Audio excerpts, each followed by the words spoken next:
بسم اللہ الرحمن الرحیم الحمد لله نحمده ونستعينه ونستغفره ونؤمن به ونتوكل عليه ونعوذ بالله من شرور أنفسنا ومن سيئات أعمالنا من يهده الله فلا مضل له ومن يضلل فلا هادي له ونشهد أن لا إله إلا الله وحده لا شريك له ونشهد أن سيدنا ومولانا محمدا عبده ورسوله أما بعد فأعوذ بالله من الشيطان الرجيم بسم الله الرحمن الرحيم إن الله وملائكته يصلون على النبي يا أيها الذين آمنوا صلوا عليه وسلموا تسليما درود پاک الصلاة والسلام عليك يا سيدي يا رسول الله وعلى آلك وصحابك يا سيدي يا حبيب الله الصلاة والسلام عليك يا سيدي يا نبي الله وعلى آلك وصحابك يا سيدي يا رحمة للعالمين تیری نسل پاک میں تیری نسل پاک میں بچہ بچہ ہے نور کا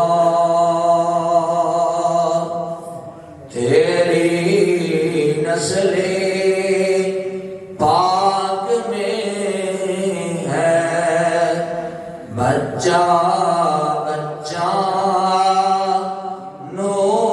نور کا جسے آتا ہے میرے ساتھ مل کے پڑھ لے تیری نسل پاک میں ہے بچہ بچہ نور کا ذرا بلند آواز سے محمد کے ساتھ تیری نسل پاک میں ہے بچہ بچہ نور کا تو ہے عین نور تو ہے عین نور تیرا سب گھرانہ نور کا تو ہے عین نور تیرا سب گھرانہ نور کا میرے بادل احترام دوستوں بزرگوں نوجوان عزیز ساتھیوں اور پیارے بچیوں السلام علیکم ورحمۃ اللہ وبرکاتہ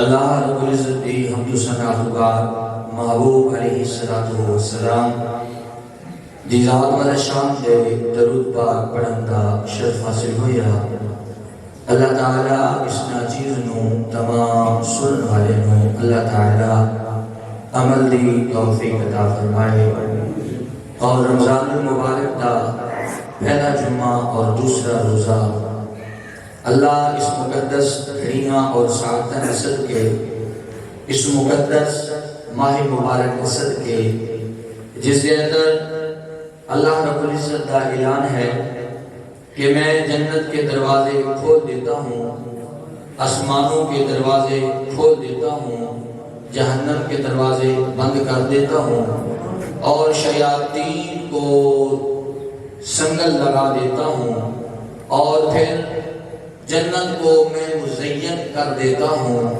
اور 1 سال متواتر اس مقدس ماہ مبارک کے لیے جنت کو مزین کیا جاتا ہے۔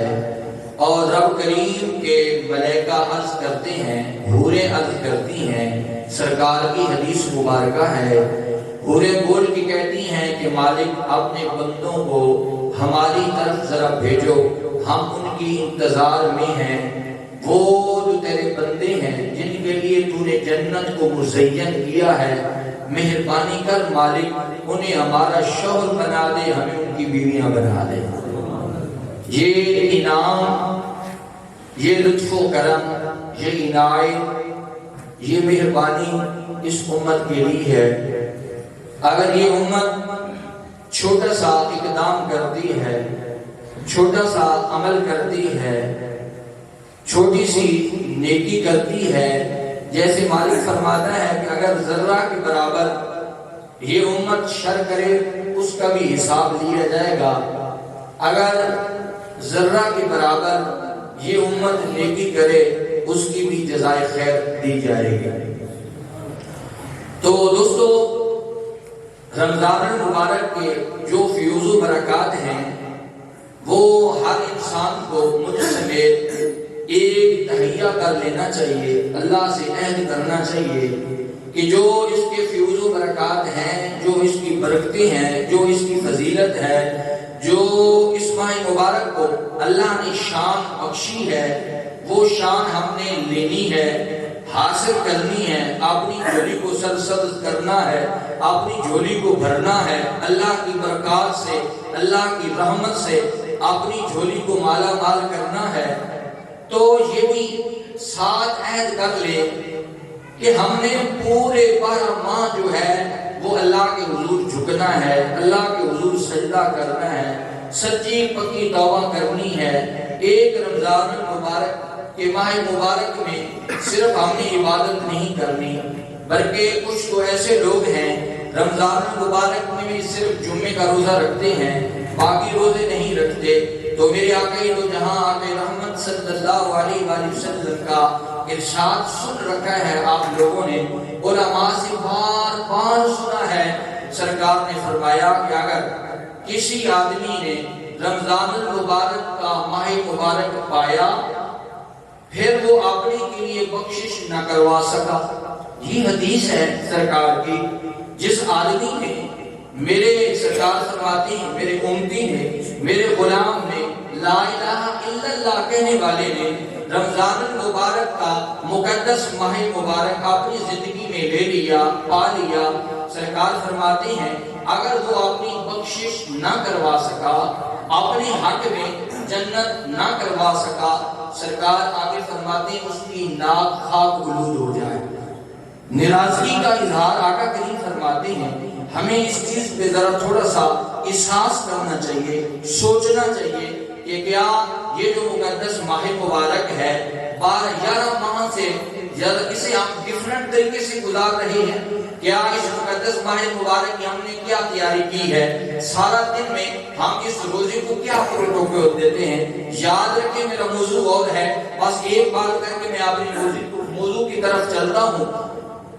اگر میں کل بھی درس میں کہہ رہا تھا آج ٹائم ہے، آج ہمارے پاس ٹائم ہے، آج ہم اس کی مان لیں، واللہ اس خدا کی قسم جس کے قدرت میں میری جان ہے، جس کے قبضہ قدرت میں میری جان ہے، جو مالک عطا کرنے والا ہے، یہ خدا کریم کی قسم ہے، آج ہم اس مالک کی مان لیں اور کل قیامت والے دن ہم جیسے کہیں گے وہ رب مانتا جائے۔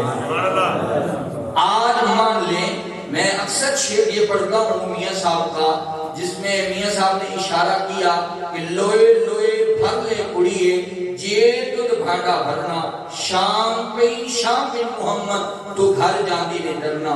وہ گھر کا اشارہ کیا کرتے ہیں؟ وہ قبر کو گھر کہتے ہیں. حقیقت جو ہے ہمارا گھر قبر ہی ہے. ہم قبر کے لیے کیا تیاری کر رہے ہیں؟ آج بتائیں، آپ بڑے سنس والے آدمی ہیں، شعور والے آدمی ہیں، پڑھے لکھے آدمی ہیں، سوچ سمجھ رکھنے والے آدمی ہیں.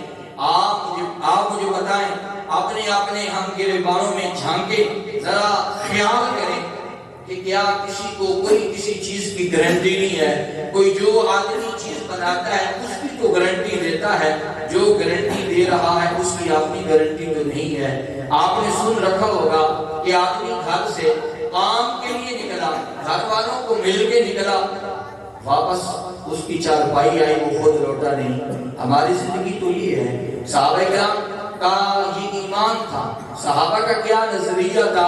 صحابہ کا یہ نظریہ تھا، یہاں تک صحابہ کی بات تھی، وہ فرماتے تھے کہ جو سانس اندر گیا ہے ہمیں نہیں علم یہ لوٹے گا یا نہیں لوٹے گا.